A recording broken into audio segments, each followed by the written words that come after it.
Sir ಅದೇ ನಿನ್ನೆ ಹಳದಿ ಟೌನ್ಶಿಪ್ ವಿಚಾರವಾಗಿ ಸರ್ವೆ ಹೋಗೋ ಅಧಿಕಾರಿಗಳ ಮೇಲೆ ಕಲ್ತೂರಾಟ ಆಗಿದೆ. ಕಾರುಗಳು ಎಲ್ಲ ಗ್ಲಾಸ್ ಹಾಕಿದ್ದಾರೆ. ಮಹಿಳೆಯರೆಲ್ಲ ಪೊರಕೆ ತಗೊಂಡು ಹೊಡೆದು ಭಾರಿ ಒಂದು ಉದ್ವಿಗ್ನವಾದಂತ ವಾತಾವರಣ ನಿರ್ಮಾಣ ಮಾಡಿದ್ದಾರೆ. ಒಂದು ಇವತ್ತು ನಾನು ಸಹ ತಿಳಿದಂತ ವಿಚಾರ, ಇವತ್ತು ಯಾವುದೇ ಒಂದು ವ್ಯವಸ್ಥೆಯ ಹಿನ್ನೆಲೆಯಲ್ಲಿ ಲಾ ಅಂಡ್ ಆರ್ಡರ್ನ ಕೈ ತೀತ್ಕೊಳ್ಳೋಂಥದ್ದು ಅದು ತಪ್ಪು ಅನ್ನೋದು ಭಾವನೆ ಜನದಲ್ಲಿ ಇರಬೇಕು. ಇವತ್ತು ಮೊದಲನೇದಾಗಿ ಈ ಒಂದು ಸನ್ನಿವೇಶ ಸೃಷ್ಟಿ ಮಾಡಿರೋಂಥದ್ದು ನಿಮಗೆಲ್ಲ ಗೊತ್ತಿದ್ದಂತೆ JDS ಪಕ್ಷದ ನಾಯಕರಾದಂಥ ಕುಮಾರಸ್ವಾಮಿ ಅವರು, ಅವರೇ ಮಾಡಿದಂಥ ಪಾಪದ ಕೂಸನ್ನ ವಿರೋಧ ಪಕ್ಷದ ಹೊಣೆನ ಹೊತ್ತು ಅವರು ವಿರೋಧದ ನಿರ್ವಹಣಾ ವ್ಯವಸ್ಥೆಯನ್ನು ಮಾಡೋದು ಬಿಟ್ಟು ಇವತ್ತು ರಾಜಕೀಯದ ಉದ್ದೇಶದಲ್ಲಿ DK ಶಿವಕುಮಾರ್ ಸಾಹೇಬರು ಮುಖ್ಯಮಂತ್ರಿ ಆಗಿದ್ದಾರೆ ಅನ್ನೋದನ್ನ ಸಹಿಸಿಕೊಳ್ಳದಲೆ ಪ್ರತಿ ಹಂತದಲ್ಲೂ ಅಡಚಣೆ ಮಾಡಬೇಕು ಅಂತ ಪ್ರಚೋದನಾ ಹೇಳಿಕೆಗಳನ್ನು ಕೊಟ್ಕೊಂಡು ಈ ಒಂದು ಸನ್ನಿವೇಶಗಳನ್ನು ಸೃಷ್ಟಿ ಮಾಡುವಂಥದ್ದು ನಿಪುಣರು ಅನ್ನೋದನ್ನು ತೋರಿಸ್ಕೊಡ್ತಾ ಇದ್ದಾರೆ. ನಾನು ಒಬ್ಬ ವಿದ್ಯಾವಂತನಾಗಿ ಇವತ್ತು ಪ್ರತಿ ಒಂದು ಹಂತದಲ್ಲೂ ಉದ್ಯೋಗವನ್ನು ಸೃಷ್ಟಿ ಮಾಡಿಕೊಡಿ ಅಂತ ಹೇಳಿ ಕರ್ನಾಟಕದ ಯುವ ಮಿತ್ರರೆಲ್ಲರೂ ಸರ್ಕಾರಕ್ಕೆ ಒತ್ತಡ ಆಗ್ತಾ ಇದ್ದಾರೆ. ಅದೇ ರೀತಿ ಯಾವ್ದಾವ್ದು ಹಿಂದೆ ಜಮೀನುಗಳನ್ನ ಅಕ್ವಿಷನ್ ಮಾಡಿರೋಂಥ ಹಿನ್ನೆಲೆಯಲ್ಲಿ ಅದಕ್ಕೆ ಪೂರ್ಣವಾದಂತ ಒಂದು ಅಂತ್ಯವನ್ನು ಕಾಣಬೇಕು ಅನ್ನೋ ಒಂದು ಉದ್ದೇಶ ಬಿಟ್ರೆ ಮತ್ತೊಂದಿಲ್ಲ. ಇವತ್ತು ಪ್ರಶ್ನೆ ಯಾರು ಅನ್ನೋದನ್ನ ಜನರ ಮನಸ್ಸಲ್ಲಿ ಇವಾಗ ಹೋಗಿದೆ. ಏನು 2004ರಲ್ಲಿ 2006ರಲ್ಲಿ ಅಕ್ವಿಷನ್ ಮಾಡಿರೋಂಥ ಕುಮಾರಸ್ವಾಮಿ ಅವರು, ಇಂದಿನ ಮಾಜಿ ಮುಖ್ಯಮಂತ್ರಿಗಳಾದಂಥ ಕುಮಾರಸ್ವಾಮಿ ಅವರು ಆ ಸಂದರ್ಭದಲ್ಲಿ ಅಕ್ವಿಷನ್ ಮಾಡ್ಬೇಕಾದ್ರೆ ಆಲೋಚನೆ ಮಾಡಬೇಕಾಯಿತು ಇನ್ಫೋರ್ವನ್ನು ಅನೌನ್ಸ್ ಮಾಡೋಂಥ ಸಂದರ್ಭದಲ್ಲಿ. ಹಾಗೇನೆ ತದನಂತರ ಅವರು ಅಕ್ವಿಷನ್ ಮಾಡೋಂಥದ್ದು ಪರಿಪೂರ್ಣತೆಯಲ್ಲಿ ಅವತ್ತಿನ ದಿನ ಕೆಲಸ ಮಾಡದಲೆ ರೈತರಿಗೆ ಅತಂತ್ರ ಸ್ಥಿತಿಲಿ ತಂದು ಮತ್ತೊಂದು ಹೊಡೆತವನ್ನ ರೆಡ್ ಝೋನ್ ಮಾಡಿ ರೈತರಿಗೆ ಈ ಕಡೆ ಕೃಷಿನ ಬೆಳೀಲಿಕ್ಕೆ ಆಗಲ್ಲ ಕಾನೂನು ವ್ಯವಸ್ಥೆಯಲ್ಲಿ, ಇಲ್ಲ ಅವ್ರು ಈಚೆ ಬರ್ಲಿಕ್ಕೂ ಆಗದಿರೋಂಥ ಪರಿಸ್ಥಿತಿನ ನಿರ್ಮಾಣ ಮಾಡಿ ಸುಮಾರು 20 ವರ್ಷ ಕಷ್ಟವನ್ನು ಅನುಭವಿಸ್ತಾ ಇರೋಂಥದ್ದು ಇಡೀ ಒಂದು ಕರ್ನಾಟಕದ ರೈತ ಕುಟುಂಬದವ್ರು ನೋಡ್ತಾ ಇದ್ದೀರಿ. ಇದ್ರ ಮಧ್ಯೆ ಈ ಅಕ್ವಿಷನ್ ಮಾಡಿರೋದನ್ನ ಅಟ್ಲೀಸ್ಟ್ ಬಹಳಷ್ಟು ಜನ ರೈತರುಗಳು ಬಂದು ನಮ್ಮ ಈ ಅತಂತ್ರ ಸ್ಥಿತಿಯಿಂದ ನಿವಾರಣೆ ಮಾಡಿ ಅಂತ ಕೇಳಿರೋಂಥ ಒಂದು ಸಂದರ್ಭದಲ್ಲಿ ನಮ್ಮ ಕರ್ನಾಟಕದ ಕಾಂಗ್ರೆಸ್ ಸರ್ಕಾರ ರೈತರಿಗೆ ಹಿಂದೆ ಮಾಡಿರೋ ತಪ್ಪುಗಳನ್ನು ಸರಿಪಡಿಸಲಿಕ್ಕೋಸ್ಕರ ಉದ್ಯೋಗವನ್ನ ಬೇಡಿಕೆ ಇರೋಂಥ ಒಂದು ವ್ಯವಸ್ಥೆಯಲ್ಲಿ ಉದ್ಯಮದಾರರಿಗೆ ಉದ್ಯೋಗ ಸೃಷ್ಟಿ ಮಾಡಿಕೊಡೋ ಅಂತ ಕೇಳಿದಂತದ ವಿಚಾರದಲ್ಲಿ ಇವತ್ತು ಆ ಒಂದು ಪರಿಪೂರ್ಣತೆಯ ಪ್ರಯತ್ನವನ್ನ ಮಾಡ್ತಿರ್ಬೇಕಾದ್ರೆ ಇವರೇ ಎಲ್ಲ ರೀತಿಯ ಸೃಷ್ಟಿ ಮಾಡಿರೋಂಥ ವ್ಯವಸ್ಥೆಗೆ ಅದಕ್ಕೆ ಬೇರೆ ರೀತಿಯ ಅರ್ಥವನ್ನ ಕಲ್ಪಿಸ್ಕೊಂಡು ಇವತ್ತು ಎಲ್ಲೋ ಒಂದ್ ಕಡೆ ರೈತರು ಸುಮಾರು 75% 75% ಒಮ್ಮತವನ್ನ ಕೊಟ್ಟಿರೋಂಥದ್ರಲ್ಲಿ ನಾನಾ ರೀತಿಯ ಅಡಚಣೆಗಳನ್ನ ಒದಗಿಸ್ಕೊಂಡು ರಾಜಕೀಯನ ಬಳಸ್ಕೊಂಡು ಈ ಒಂದು ಪರಿಸ್ಥಿತಿನ ನಿರ್ಮಾಣ ಮಾಡ್ತಿರೋಂಥದ್ದು ಯಾರೂ ಸಹಿಸ್ಕೊಳಲ್ಲ. ಬಹಳಷ್ಟು ಜನ ಇವತ್ತಿನ ದಿನ ಆಧುನಿಕ ಪ್ರಪಂಚದಲ್ಲಿ ಸಾಮಾಜಿಕ ತಾಣ ಬಹಳಷ್ಟು ಮುಂದುವರಿದಿದೆ. ಪ್ರತಿಯೊಬ್ಬ ರೈತನು ಈ ಒಂದು ವಿಚಾರನ ನೋಡ್ತಾ ಇರ್ತಾನೆ. ಇದನ್ನ ನಾನು ಒಂದು ಮಾತನ್ನ ವಿರೋಧ ಪಕ್ಷದವ್ರು ಕೇಳ್ಕೊತೇನೆ, ಈ ವ್ಯವಸ್ಥೆಯಲ್ಲಿ ನೀವು ತೆಗೆದುಕೊಂಡಿರೋಂಥ ನಿಲುವುಗಳು ರೈತರಿಗೆ ಎಲ್ಲೋ ಒಂದ್ ಕಡೆ ಮಾರಕ ಆಗತ್ತೆ, ಯುವಕರಿಗೆ ಮಾರಕ ಆಗತ್ತೆ. ಇವತ್ತೊಂದು ದಿನ ಅವರು ಯಾರೋ ಪಾಪ ಹೆಣ್ಣು ಮಕ್ಕಳುಗಳು ತಾಯಂದಿರು ಅವ್ರಿಗೆ ಪ್ರಚೋದನೆ ಕೊಟ್ಟು ಇವತ್ತು JMC ಮಾಡ್ಲಿಕ್ಕೆ ಬಂದಿರೋರು ಯಾರು? ಏನು ಸುಮಾರು 21 ರೈತರುಗಳು ಕೇಳಿರಂತ 27 ಜನ ರೈತರಲ್ಲಿ 21 ಜನ ನಮ್ಮ ಜಮೀನುಗಳನ್ನ ನಾವು ತೆಗೆದುಕೊಂಡು ನೀವು ಅಕ್ವಿಷನ್ ಮಾಡಿಕೊಡಿ, ನಮಗೆ ಹಣವನ್ನ ಕಾಂಪನ್ಸೇಷನ್ ಕೊಡಿ ಅಂತ ಕೇಳಿರಂತ ಹಿನ್ನೆಲೆಯಲ್ಲಿ ಅಧಿಕಾರಿ ವರ್ಗದವರು ಬಂದಿರ್ತಾರೆ. ಈಗ ರೈತರುಗಳು ಯಾರ್ಯಾರು ಅದನ್ನ ಅಕ್ವಿಷನ್ ಮಾಡ್ಕೋಬೇಕು ಅಂತ ಮುಂದೆ ಬಂದಿದ್ದಾರೆ ಅವ್ರನ್ನ ರಕ್ಷಣೆ ಮಾಡುವಂಥದ್ದು ಸರ್ಕಾರದ ಕೆಲಸ.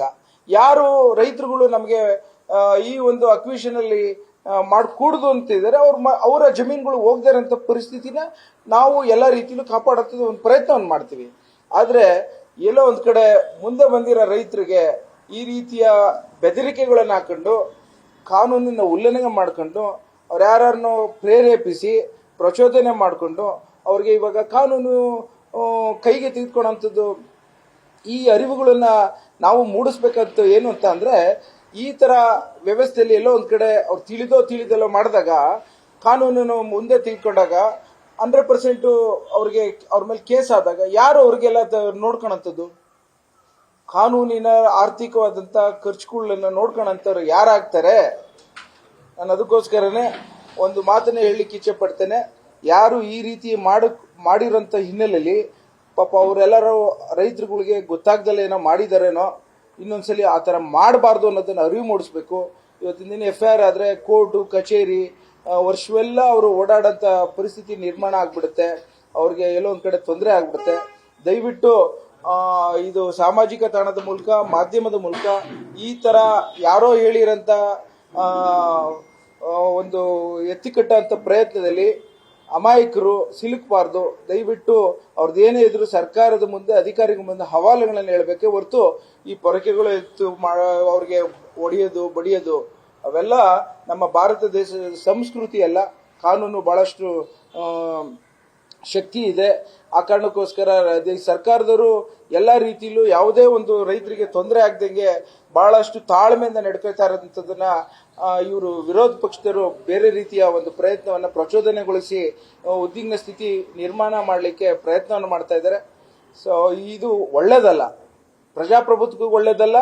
ಇದು ಎಲ್ಲೋ ಒಂದ್ ಕಡೆ ಮುಂದಿನ ದಿನಗಳಲ್ಲಿ ಅವರ ಉದ್ದೇಶ ಏನು ಅನ್ನೋದು ಸಾಮಾನ್ಯ ಜನರು ಅರ್ಥಕೊಳ್ಳಂತ ಮುಂದಿನ ದಿನಗಳಲ್ಲಿ ಆಗ ಪಕ್ಷ ಈ ತರ ತೆಗೆದುಕೊಂಡಾಗ ಆಗ ವ್ಯಥೆ ಪಡುತ್ತೆ. ವಿಚಾರಕ್ಕೆ ಸರ್ ನೇರವಾಗಿ ಕುಮಾರಸ್ವಾಮಿ ಅವರೇ ಕುಮಾರ್ ಕೊಟ್ಟಿದ್ದಾರೆ ಅಂತ ನಿಮ್ಮ ಅಭಿಪ್ರಾಯ? ನನ್ಗೆ ಗೊತ್ತಿಲ್ಲ, ನಾನ್ ನೋಡಿದ್ರೆ ಗೊತ್ತಾಗುತ್ತೆ. ಬಟ್ ಇವಾಗ ಏನ್ ವಿಚಾರ ಅಂದ್ರೆ ಇವತ್ತು ಯಾರೇ ಅಧಿಕಾರಿಗಳು ಒಂದೇನೋ ಒಂದು ಕೆಲಸಕ್ಕೆ ಸರ್ಕಾರದ ಕೆಲಸದ ಮೇಲೆ ಬಂದಿರ್ತಾರೆ. ಇವಾಗ 21 ಜನ ರೈತರುಗಳು ನಮ್ಗೆ JMC ಮಾಡ್ಕೊಡಿ, ನಮ್ಮ ಮರಗಳನ್ನ ಕೌಂಟ್ ಮಾಡಿ, ನಮ್ಗೆ ಇರೋಂಥ ಜಮೀನುಗಳನ್ನ ಅಳತೆ ಮಾಡ್ಬಿಟ್ಟು ಎಷ್ಟು ಹೋಗಿದೆ ನೋಡಿ ಅಂತ ಬಂದು ಕೇಳ್ಕೊಂಡಿರ್ತಾರೆ. ಅದರಂತೆ ಅಧಿಕಾರಿಗಳು ಗ್ರೌಂಡ್ ಅಲ್ಲಿ ಬಂದಿರ್ತಾರೆ. ಇವತ್ತು ಭೂಮಾಲೀಕರು ಕೇಳಿರಂತ ಒಂದು ಅವರ ಬೇಡಿಕೆ ವ್ಯವಸ್ಥೆಯಲ್ಲಿ ಬಂದಿರೋಂಥವ್ರನ್ನ ಈ ರೀತಿಯ ಒಂದು ದಾರಿ ತಪ್ಪಿಸಂತ ಕೆಲಸಗಳು ಯಾರು ಮಾಡ್ತಾರೆ ಹೇಳಿ ನೀವೇನೆ? ಅಲ್ಲಿ ಇಲ್ಲಿವರೆಗೂ ನೀವೇ ಒಂದ್ ಕಡೆ ಮಗುನು ಚಿವುಟೋದು, ಒಂದ್ ಕಡೆ ತೊಟ್ಲನ್ನ ಆಡಿಸೋ ಅಂತ ಪ್ರಯತ್ನ ಒಳ್ಳೇದಾಗೋದಿಲ್ಲ. ಯಾಕೆಂದ್ರೆ ಇವತ್ತೆಲ್ಲ ನಾಳೆ ಅದೆಲ್ಲ ಗೊತ್ತಾಗುತ್ತಲ್ಲ ಸತ್ಯ. ನಾನು ಇದಕ್ಕೆ ಹೇಳ್ತೇನೆ, ಇದನ್ನ ಎಂಕ್ವೈರಿ ಮಾಡಬೇಕು. ಈ ರೀತಿಯ ತಪ್ಪುಗಳನ್ನ ಮತ್ತೊಮ್ಮೆ ಆಗ್ದಂಗೆ ನೋಡ್ಕೋಬೇಕು. ಇದನ್ನ ಅವ್ರಿಗೂ ಸಹ ಮನವರಿಕೆ ಆಗ್ಬೇಕು. ಇದೆಲ್ಲ ಒಂದ್ ಕಡೆ ನಿಮ್ ಮೂಲಕನೂ ನಾನು ಕೇಳ್ಕೊತೇನೆ. ಏನಾದ್ರೂ ಇದ್ರೆ ಬಂದು ವ್ಯವಸ್ಥಿತವಾಗಿ ಕಾನೂನು ಚೌಕಟ್ಟಲ್ಲಿ ಏನೇ ನಡವಳಿಕೆಗಳು ಇರಬೇಕು ಅನ್ನೋದನ್ನ ನಾನು ಕೇಳ್ಕೊತೇನೆ.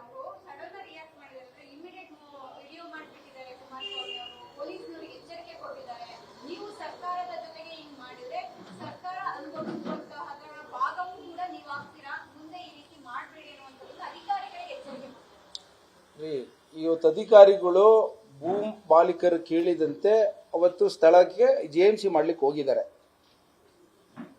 ಅವ್ರು ಹೋಗಿರೋಂಥದ್ದು ತಪ್ಪು ಅಂತ ಇವ್ರು ಹೇಳಕ್ ಯಾರು? ಅವ್ರ ಕರ್ತವ್ಯನ ಮಾಡೋಂಥದ್ರಲ್ಲಿ ಇವ್ರು ಅಡಚಣೆ ಮಾಡ್ಲಿಕ್ಕೆ ಇವ್ರಿಗೇನಿದೆ ಅಧಿಕಾರ? ಯಾರು ಭೂ ಮಾಲೀಕರು ಇಚ್ಛೆ ಇಲ್ಲ, ಅವ್ರಿಗೆ ಯಾವುದೇ ಕಾರಣಕ್ಕೂ ಹೋಗೋದಿಲ್ಲ ಅನ್ನೋ ಮಾತನ್ನು ಹೇಳಿದಾರಲ್ಲ ಅಧಿಕಾರಿಗಳು. ಹಾಗಾಗಿ ಈ ವಿಚಾರದಲ್ಲಿ ಈ ರೀತಿಯ ನಡವಳಿಕೆಗಳು ಸರಿ ಇಲ್ಲ ಅನ್ನೋದನ್ನ ಹೇಳಲಿಕ್ಕೆ ಇಚ್ಛೆ ಪಡ್ತೇನೆ.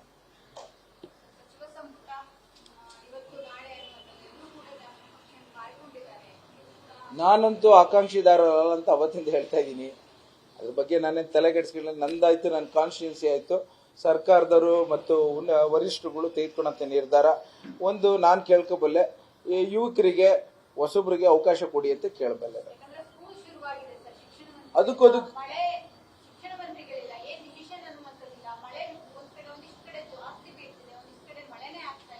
ಅತಿವೃಷ್ಟಿ, ಅನಾವೃಷ್ಟಿ, ಬದುಕು ಬದಲಾವಣೆ, ಅಭಿವೃದ್ಧಿ ಇವೆಲ್ಲನೂ ತೆಗೆದುಕೊಂಡು ನಿರ್ವಹಣೆ ಮಾಡೋಷ್ಟು ಶಕ್ತಿ ನಮ್ಮ ರಾಜ್ಯದ ಮುಖ್ಯಮಂತ್ರಿಗಳಾದಂಥ DK ಶಿವಕುಮಾರ್ ಸಾಹೇಬರು ಮತ್ತು ಸಂಪುಟದ ಎಲ್ಲ ಸಚಿವರಿಗೆ ಒಂದು ಶಕ್ತಿ ಇದೆ. ಯಾವುದೇ ತೊಂದರೆ ಇಲ್ಲದೆ ನಿವಾರಣೆ ಮಾಡ್ತಾ ಇದ್ದಾರೆ. ಅದು ಕೆಲವು ಸೂಕ್ತವಾದಂಥ ಕಾಲದಲ್ಲಿ ತೆಗೆದುಕೊಂಡಂತ ನಿರ್ಧಾರಕ್ಕೆ ನಾವೆಲ್ಲ ಕಾದು ಅದನ್ನ ಒಳ್ಳೆಯ ಒಂದು ನಿರ್ಧಾರಗಳು ತೆಗೆದುಕೋತಾರೆ ಅಂತ ನಾನು ಹೇಳಬಲ್ಲೆ. ಹಿರಿಯ ಶಾಸಕರ ಅಸಮಾಧಾನ ಇದೆ, ಇಷ್ಟೊಂದು ವಿಳಂಬ ಯಾಕೆ ಮಾಡ್ತಿದ್ದಾರೆ? ರಾಹುಲ್ ಗಾಂಧಿ ಅವರು ಕೂಡ ಬಂದು 2 ದಿನ ಆಗಿದೆ. ನಿಮ್ಮ ಹತ್ರ ಹೇಳಿದ್ದಾರೆ ಅವರು? ನನ್ಗೆ ಅದ್ರ ಬಗ್ಗೆ ಗೊತ್ತಿಲ್ಲ. ನಾನು ಅದೆಲ್ಲ ಮಾತಾಡೋಷ್ಟು ದೊಡ್ಡವನಲ್ಲ ನಾನು. ನನ್ನ ಕ್ಷೇತ್ರ, ನನ್ನ ಜನ, ನನ್ನ ರೈತಾಪಿ ಕುಟುಂಬ ವರ್ಗದವರು ಅಷ್ಟಕ್ಕೆ ನಾನು ಸೀಮಿತನಾಗಿ ನಾನು ಕೆಲಸ ಮಾಡ್ತಾ ಇದ್ದೀನಿ. ನಾವು ಆಕಾಂಕ್ಷಿ ಇಲ್ಲಲ್ಲ ಸರ್. ನಾನು ಯಾವತ್ತಿಂದ ಹೇಳ್ತಾ ಇದ್ದೀನಲ್ಲ, ನಾನು ಯಾವುದೇ ಕಾರಣಕ್ಕೂ ಆ ಒಂದು ಸಂಪುಟದ ವಿಸ್ತರಣೆ ವಿಚಾರದಲ್ಲಿ ನಾನು ಅದ್ರ ಬಗ್ಗೆ ಏನು ಕಾಮೆಂಟ್ ಮಾಡ್ಲಿಕ್ಕೆ ಹೋಗೋದಿಲ್ಲ. ಅದ್ರ ಪಾಡ್ಗೆ ಅದಾಗುತ್ತೆ. ನಾನು ಆಕಾಂಕ್ಷಿದಾರಲ್ಲ ಅನ್ನೋದನ್ನ ಒತ್ತು ಕೊಟ್ಟು ಹೇಳ್ತಾ ಇದ್ದೇನೆ. ನ್ಯೂಸ್ ಫಸ್ಟ್ ನಿರ್ಭೀತಿಯಿಂದ ನಿಮ್ಮ ಪರವಾಗಿ.